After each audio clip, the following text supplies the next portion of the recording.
Hi, everyone. Welcome back to Heartland Mamas. I'm Marie Briel. And I'm Heidi Henry, coming to you from our two separate studios at the edge of the Great Red Divide, where we bring you the news of progressivism and the Democratic Party every Tuesday and Thursday at 2 p.m. You can find all of our previous episodes on Heartland Mamas, MAMAS.com, all podcast streaming platforms, and on Demcast USA. And if you want to see our faces, catch us on YouTube. Murray. Or Tuesdays and Thursdays live Live on stream Facebook. 11 8 or 10 2 2 o'clock. o'clock 2 p.m. Okay, Marie, we've You know, got a lot. Heidi, it's been one of those days. Oh, So fudge. you getting confused. So, folks, we do shows that are timely, that are historical, that tie relevance together, and it never fails. We have a show ready to go, and the entire universe falls apart. So we thought, hey, we can tie this all together with a nice big misogyny bow. So today we're going to talk about the GOP, misogyny, and why, and what those consequences are. Mm-hmm. Murray, we had to sit through another misogynistic debate. First, it was Trump wiping his butt all over Mike Wallace, who's not his father, as I like to say. And last night we had to watch Mike Pence parade around and wipe his rear end all over Susan Page, whose Republicanism was showing all over the place last night, but she couldn't control Pence.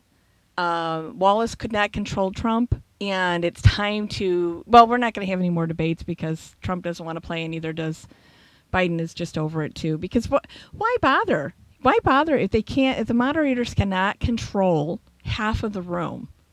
Why bother? It's just Yeah, not well, first off, I felt like last night we were really the competition was between Chris Wallace and Susan Page for being the worst the debate worst. The moderators. worst. She, but I mean that ties into what we're talking about, Heidi. Think about her. She is an enter. She is a Washington bureau chief for an entertainment news entity. Their Yes. focus is not journalism. It's not hard hitting journalism. It is what's going on in the world in Reader's Digest versions. Lollipop. It's Lollipop yes, news. and so when you have someone like that, you have to expect that that's the tone and approach they will take to a debate. And Oh when you yeah. know you have something as crucial as a vice presidential debate, to I'm have sorry. someone who exhibited such a lack of control was just awful. It was. Just really annoying. It was really. It was really a train wreck. It wasn't as big as a shit show as the Trump Biden debate was, but it was Mike Pence being the misogynist pig that he has always been, the tone deaf, out of touch, inconsiderate jerk that he's always been, doing to the United States what he did to Indiana, which is rolling it back 50 years and causing virus to spread rampantly all over first Indiana and now the USA. So it was really difficult to watch him. I don't like him to begin with, and Ah, who well, does? and I still harken back to the HIV/AIDS crisis in Indiana, and how he was made that blossom into a real healthcare crisis, and when he could have done better, but he chose not to because to him HIV/AIDS is, oh, that's bad gay people thing. No, everybody. Little Ryan White, who lived in Indiana, was affected by HIV/AIDS, and sorry, he was just a little boy. He was just a little boy. And Anyway, and you're right. What got me most about Pence's debate performance last night was his soft spoken style that he tries to do, that is his typical debate style. His lack of respect for yes, the rules, there was a commentator talking about how typically he does respect the rules given a sense, and he did in the last debate in 2016 debating and for the Tim first part of Kaine, this administration. right? Pardon? He was debating Tim Kaine, a man. This time he was debating not only a woman, and a Hmm. woman of Hmm. color. So, Hmm. and it was moderated by a woman who You has think that Republican that might leanings. have anything to do with it? Oh, His yeah. attitude toward women, Right. his belief Mother. that they are temptuous. He is the ultimate personification of the belief in the whore Madonna complex, Well, and without a doubt. he Mike had, Pence, mother is the Madonna, yes. and Kamala Harris is the whore. Well, of course, I because she's mean, of mixed race and she's not white. right, The right, horror. right. Or the horror. I don't know.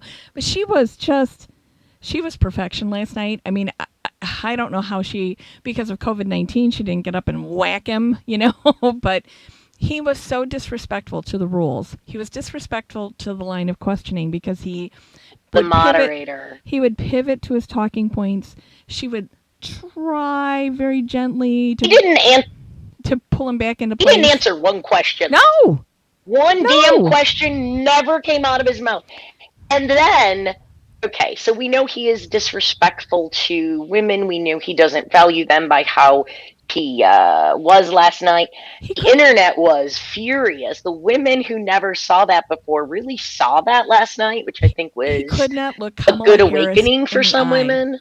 Who cannot look a woman in the eye or another human being in the eye when you're talking to him? Why is he looking everywhere but at her? Well, it could have been that he had something blowing up on his left eye. Did you see The his left eye? fly. Well, no, the The fly was fly on his was in the head, eye. but his left eye was like bloodshot, like he had burst blood vessels in it. I don't know if he's got pink eye or COVID or coughed too hard from COVID and burst the blood vessels in his eye, but he was a hot mess last night. His Oh, makeup he was bad. was. He was so pale against that blue background. He looked like a Q-tip. You know, his blue suit with a white head. From here up, it was a bad look for him. And whoever dresses him, mother, you need to do a better job. And he could use just a little bit of color. Maybe he could borrow some from Trump. I don't know. But all he did was look pale and sick last night and disrespectful. Well, and the thing that concerned me was not his, pivoting Pence as much. We all know he's not going to answer the questions. He's Pivoting going to Pence and ducking obfuscate. Donnie. That's just right. Yeah, he's that's his gig. That's his Right. MO. But what really concerned me was last night at the end of the debate when they asked about the peaceful transference of power. And he refused to accept that Yep. that's what it would be. All he did was He throw. reiterated right wing talking points Yep. about fair election, democracy, rising up, the people. Now, that was, I mean, of anybody in this administration, Pence has, even through the coronavirus, tried to kind of at least pretend a little bit, and No. that's off. No. Then so the debate wrapped up, and then the next thing we know, at what 1:30 this morning, we had Senator Mike Lee of Utah. And what did he tweet, Heidi? I don't have it in front of me. I have to pull that up, but it says we're not a democracy, and that and then Yeah. he put out three tweets. The first one was we are not a democracy, and the next one was a whole bunch of how the goal is prosperity, which is something out of Mein Kampf. He twisted the words a little bit, but it was the same threads. And I thought, I know this man is sick with COVID-19. I hope that this could be excused by a high fever. But for God's sake, Mike Lee, if you're going to quote a book, do you really have to quote Mein Kampf? Do you really have to do it? I read that in high school for extra credit. It freaked me out. It was so anti Semitic. And I was like, what? I was afraid it would infect my brain. So, Yeah, well, and then it's the terminology I, of it all, and we've talked forever, Heidi, about the words we use and the impact that they have, and exactly. words can shape the message, and any of that. This is why everyone needs to be afraid, because any of that shaping of the message has been gone for 4 years.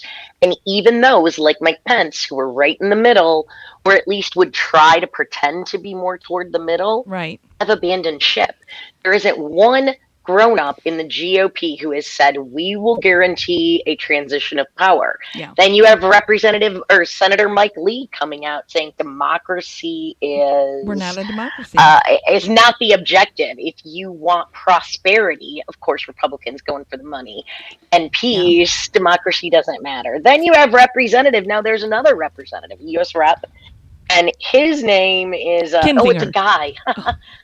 No, surprising, it's a guy, Jack Kimball, Yeah. and he said yesterday as well, Democrats have done nothing but badmouth the president for 4 years, and now they wonder why we won't let them vote. Well, and Pence said very much that same thing. They impeached the president. They persecuted him.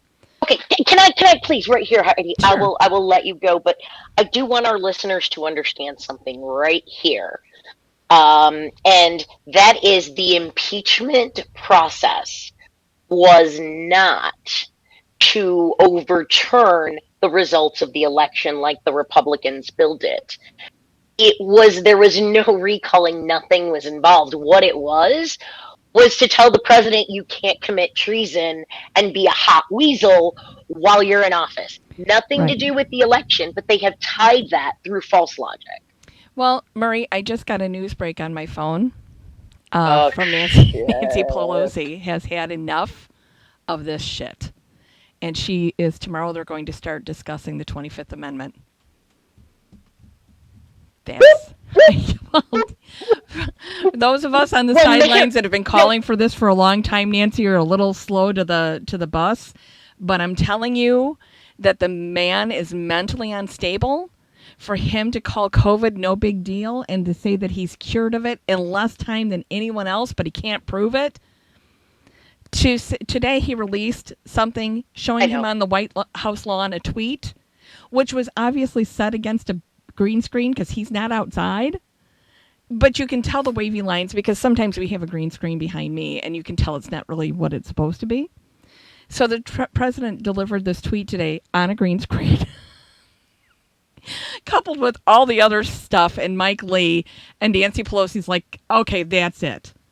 That's it. All of you kids, get off of my lawn. Okay, so you're exactly right. Now that Nancy is putting the slap down of the 25th Amendment, do you think that she can put the slap down on the militia groups attacking women, Democratic women like Gretchen Whitmer? Oh my God! This Gretchen broke Whitmer. Right before we were about to go on. The news came out that today the FBI executed warrants and made arrests in the case of an attempt to overthrow the Michigan state legislature. 5 now that included kidnapping Gretchen Whitmer. It included detailed plans. It included multiple meetings. It included cash exchanges. So they had been following this for a while. Well, and they knew that the attack was going to be happening as we got closer to the election. Right. But one of the things that, so this is the same folks who back in April 17th, President Trump tweeted, "Liberate Michigan." And these are the same folks who stormed the Capitol with their guns, and they continue to plot and grow, right? Well, but I want to know, is there a guy Democratic governor that militias are trying to overthrow? Did I miss it? Because on April 17th, when Trump tweeted, "Liberate Michigan," he also tweeted, "Liberate Minnesota" and "Liberate West Virginia." Those are both run by male Democratic governors who didn't get any of the bullshit that and that's the third time I've said the SHIT word today in this podcast. But what those militia people did, and it's not Second Amendment well-regulated militia. These are militias that are rogue, that are really not accountable to anybody. They're terrorists. Let's stop calling them militias. Let's call them what they are. They are homegrown terrorists. And they're violating terrorist organizations. They're violating the constitutions of the United States and the constitutions of each individual state. One man came from Delaware, violated their constitution to cross state lines to come to Michigan to cause this problem, violating Michigan state constitutional law. And then they were going to take Gretchen Whitmer to Wisconsin to a safe location, which is probably Bubba's Bar and Grill on Lake whatever. And that would violate Wisconsin's constitutional law.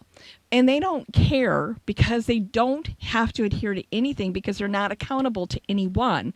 So they're not going after the male governors they don't agree with, only the female ones, which is the misogyny that we have to deal with the Republican Party every damn day.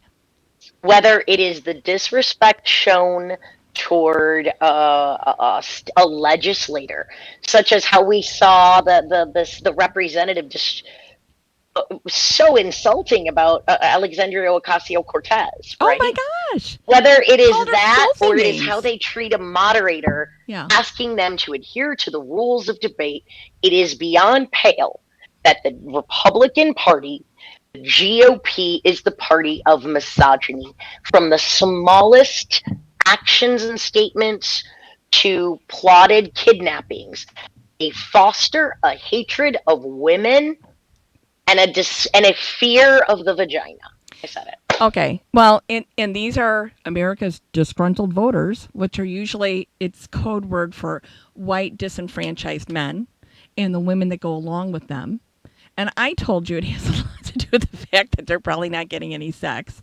No dating. Because no decent woman will have you. Seriously. With that kind of attitude. And here's the thing. Disenfranchised voter means somebody who's willing to pick up a gun and fight for what they believe in, which is not what the majority of the country believes in. Trying to force us to convert to the Handmaid's Tale because it works with white male patriarchy. And we can't import people from other countries at the beginning of our country. We can't enslave the native people. Okay, we can't invite people from other countries in to work and not expect our races to blend and meld into the magnificent melting pot we heard of back in second grade. And then you have a whole lot of people that don't look exactly like great Grandpa Jones. They don't. They're not blonde and blue-eyed anymore. And the thing is these disgruntled voters probably failed second grade or were held back and they finally just pushed them through. I don't know, Murray. I just can't figure it out. Are you raised at somebody's knee to be a misogynist pig? I think you are. So how do I you think undo it that? goes even deeper than that. You know, we've talked about this before, and my 17-year-old son and I were talking, and you know, we talk about a lot of social issues in Mm-hmm. history. And he said, you know, Mom, never once did anybody other than you. He goes, you know, we tell girls all the time how not to get raped. Right. Nobody other than you told me not to rape. It's because it permeates every aspect of our culture. Everything we see from the laws in 1986 that we could finally get a bank account in our own name. Yeah. We haven't come to where we are, and those like Mike Pence and Donald Trump and Bill Barr and the Catholic Church, those that fear women, those that don't understand that see us as a threat, do everything in their power, subtly and in big ways, to make sure we aren't able to rise, like Hamilton's song Rise Up. Like, we aren't able to. And it's even more so for women of color. It is more, Yes. but let's face it, we are the bottom of the totem pole, and we let ourselves be treated that way. We let We ourselves say, be put at the excuse me bottom. too much. Oh, sorry me. Pardon me. No. The answer's no. And that's the way I'm going to stick with it. And every single one of you women out there and every single one of you awesome ally men can do the same thing. We can go out, we can vote, we can say, get out of here, patriarchy. Women are sentient beings. Stop treating us like we don't exist. Piss off. Well, the two most recent math awards. What award am I thinking of? Nobel Prizes went to women. You know, so not me because math is not my strong. Ask me a horse question, I can tell you, or a gardening question, I can tell you, but math not my strong suit. However, our two most recent Nobel Prize laureates, both women, in mathematics. How awesome is that? Because when women's rights are not impeded, when we're allowed to study and grow and become what we're supposed to be, not what a man thinks we're supposed to be or a patriarchal woman is supposed to be, um, we can rise. We can be more than just that small channel that we've been placed in. But I look at so many of the things that happened just since Trump came down that escalator. Knowing, I mean, I knew from reading Cosmo back in the 70s what kind of a lech he was. Somebody I would never want to be around. You couldn't pay me enough, Melania, to sleep with that clown. I'm too old for him anyway now. Even though he's way older than me, and I'm old. But Nobody's young. oh, he thinks he is. I got news for you, Donnie. You're not young anymore, and nobody likes you. Melania now found out that you don't have any money, and once you lose, I think she files for divorce by January 15th. Well, one of these days we really have to dig into the women who support the patriarchy and the misogyny that we live in. Yeah. We are more than they are, number wise, worldwide, right? Mm-hmm. United States, we have more of a population. So if you went strictly by, gender, Yeah. we should be able to control things. Yeah. So some of our group is not on the train, and we need to get a hold of them and find out why. Because anybody it just boggles my mind. It does. I'm going to give you a little story about something that happened to me the other day. I was wearing my one issue voter defeating Donald Trump t-shirt. And I was in a Latinx grocery. I can't pronounce what they call it, and it's bad because I don't understand half the stuff I'm looking at, probably 75%. I had a man come up to me and talk to me about how I should be voting for Trump, and he was Latinx. I would say probably Mexican because it was a Mexican grocery, but I'm not going to guess. And he said to me, it was the abortion issue for him. And I looked at him and I said, "Do you have daughters?" And he said, "Yes." And I said, "And you have a wife?" And he said, "Yes." And I said, "What happens if you die today and they have no rights to be able to take care of themselves?" And I said, "You can't count on another man stepping up to take your place because maybe in the country you emigrated from, that was how things are. But here in the United States, it doesn't happen. So if women don't have the laws to protect them, your wife and your daughters are very much could be victimized by the men in the community that want to take advantage of them." I said, when we fight for choice, it's not because I want to have an abortion. It's because I don't want to have my body regulated. And I said, if you have a lot of children and you didn't take precautions to have only a few children, you've already violated this Catholic construct that you're trying to lecture me on. And I said, you can't expect your daughters to have unending amounts of babies that they can't financially afford to have. I said, so when we talk about choice, it's because we are sentient beings and we need laws to protect us. That's all. That's all we're asking for. Good health care. And I said, but I want you to think about that. Think about those women in your life without you and no laws to protect them and how unsafe they will be in this country. So, And you're absolutely right. I just, So, ladies and gentlemen, we have sort of whipped through the VP debate. Why these terrorists, thanks Kyle Kalaki, you're absolutely right, why these terrorists are emboldened and why they tend to target females over males. So, ladies, buckle up, strap on your ass kicking boots, because we're gonna have the fight of our lives on our hands and Murray, over the next couple months. I just want to invite people. There's women's marches to the polls all over the place this weekend. There's one in Morris, Illinois that I will be attending at Chapin Park, 11 o'clock. It's not really political. It's about women's rights, and it's about our need to march to the polls. So I encourage you to find those marches and join them, men and women, because we have to work together to assure women rights to protect us from our own society. That's exactly where we're at, and we're staring at women are staring it right in the face right now, especially with the Supreme Court judge nomination. So I just want to say, come and join the marches. Walk with us. Walk in solidarity with us. I'll be there. I'm always the one with all the flags, so and I pass And the them out. cowbell. Well, I don't know if I'll have my cowbell. Yeah, I should. I gotta find it. But because of COVID, we haven't been out marching. I don't know where my cowbell is. You're gonna have to find that, lady. It's You probably gotta in the find that. Pearl. You gotta find the cowbell. It's probably in the Pearl, which is my old campaign car, which I haven't been driving lately since I have a new car. So, anyway, but I want to thank Well, thanks everybody so for. much, everyone, for tuning in. Yep. We are live on Tuesdays and Thursdays talking about the issues that affect all of us.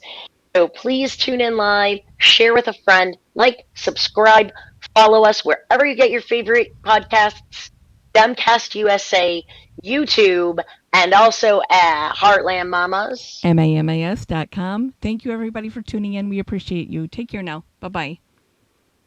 Bye.